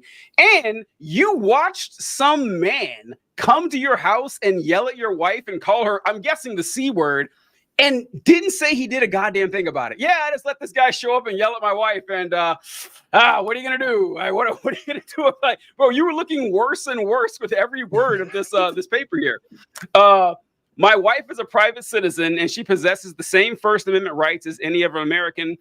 She makes her own decisions, and I have always respected her right to do so. She has made many sacrifices to accommodate my service on Supreme Court, including the insult of having to endure numerous loud, obscene, and personally insulting protests in front of our home that continue to this day. Your neighbors are insulting you every day. You are a shitty neighbor. I was let you know that right now. And now threaten to escalate. I am confident that a reasonable person who is not motivated by political or ideological considerations or a desire to affect the outcome of Supreme Court cases would conclude that the events recounted above do not meet the applicable standard for recusal. I am therefore required to reject your request. How fortunate for him. But reading, I don't know if you guys read like the whole story about that, but basically there were fights between the Alitos and their neighbors over political yard signs. Like, they would put up signs supporting Democrats and signs supporting Republicans, and they would get into like actual face-to-face arguments with each other. Have you guys ever done this to your neighbors? Has this ever happened to you and anyone you live next to? Like, has this ever happened? It's never happened to me. Fucking time. So actually, we used to live next door to a QAnoners, and they would harass us. We went out for pizza. Like, my husband had like cut some branches off of some palm trees, and we went out for pizza one night, and they while we were gone, like moved all of the branches onto our like driveway. And we started asking around the neighbors, like, did you see anything? And one of them told us that that they had seen these QAnoners literally take what looked like cooking oil out of their kitchen and dump it in our air conditioner. Okay, how did they know? Did you have a yard sign or something saying that you are? I think my family's just black. Oh, so they're like, oh, okay, yeah. They're like, all right, yeah. They just that. Oh, that makes sense. Yeah, yikes. That's wow. That kind of follows my suspicion that this was just the Alitos. They're just assholes. That's just who they are, you know. And so I do like John's comment here. if he's such a doormat, his wife should be. Yeah, I agree. She appears to be running the show here. So yeah, I don't know. What I really resented about that letter too was the way he seems to imply that it would be anti-feminist to say he should have made her take the flag down. Like, right? Yeah. I've always respected my wife's, flag decisions because that's what good men. I mean, what? Oh, go ahead, John. I was going to say the thing that he never did in this letter, which is very important, is deny that he is biased in a way that would, like, he just says there's no legal reasoning for recusing myself, so therefore I won't do it. He never says, oh no, I'm an unbiased judicator in this situation. He just says, oh, I have no legal reasoning for recusing myself, which is so clear. Not if your fucking wife, if I was married to someone who is a January 6er, like I would also be. There's not a single fucking couple left in America where there's a hardcore supporter of the January 6th insurrection married to someone who isn't. It doesn't exist. And so you're just like lying. You're not even lying to us. You just aren't answering the question being asked. Yeah. There's no universe where someone is a J6er and they're married to I can take Trump or leave him. No, that is not happening. And I wanted to bring up, Rachel, I forgot this part here, which is very funny. This last paragraph. My wife is fond of flying flags. Just I am not. My wife was solely, this guy, he's such a fucking guy. Oh, my wife was solely responsible for having flagpoles put up in our residence, on our vacation home, and has flown a wide variety of flags over the years. In addition to the American flag, she has flown other patriotic flags, including a favorite flag thanking veterans, college flags, flag supporting sports teams, state and local flags, flags of nations from which the ancestors or families came, name flags of places we have visited, seasonal flags and religious flags. I am not familiar with the appeal to heaven flag. I wasn't either. I had never seen that before until this came up. Flag when my wife flew it. She may have mentioned it, that it dates back to the American Revolution, and I assume she was flying it to express a religious and patriotic message. I was not aware of any connection between the historic flag and the Stop the Steal movement, and neither was my wife. She did not fly it to associate herself. Okay, so I agree. I don't agree with that last part. I think that's bullshit. I think she does like flags, though. Like the detail he went into here. I agree. And he resents how much he likes flags. There. Yeah, he hates all the flags. It's something he's had to put up with his whole life, and he's so pissed that this is the thing that has him in the fucking tag. You know, there are fights going down in that household that he's never at. So true. Go ahead. The specific question, though, is why did this flag, the upside down American flag, like why was that the response to the neighbor? Like, as one does, you get in a fight with a neighbor, upside down flag. Obvious response. Like, what is being communicated with that flag? Because she's got a stash of them. Apparently, she could have taken her pick. Yeah. You're right. It doesn't make sense. It doesn't, because this is a flag saying the country is in distress. We are under attack. What the hell does that do with your neighbor? Yeah, I don't know. But all right, let's do our. I want to say about that, TJ. One last thing I want to say about that is that whole flag section. It reminded me so much of like when you're trying to meet the word count for like a paper that you read the book for. Like it's just like I need to give some sort of explanation here. It's not going to make sense, so I'm just going to put in a bunch of filler about each type of flag that my wife has flown, as if that is somehow relevant to the topic of discussion. Yeah, it did feel like that because it was too wordy. He used the word flag way too many times. You didn't have to. And like we all said, it was also venting too. It was like, finally, I get to complain about my wife and her flags to somebody. All right, let's do our closeout here. All right. Yeah, I would have totally forgotten. So thank you, TJ.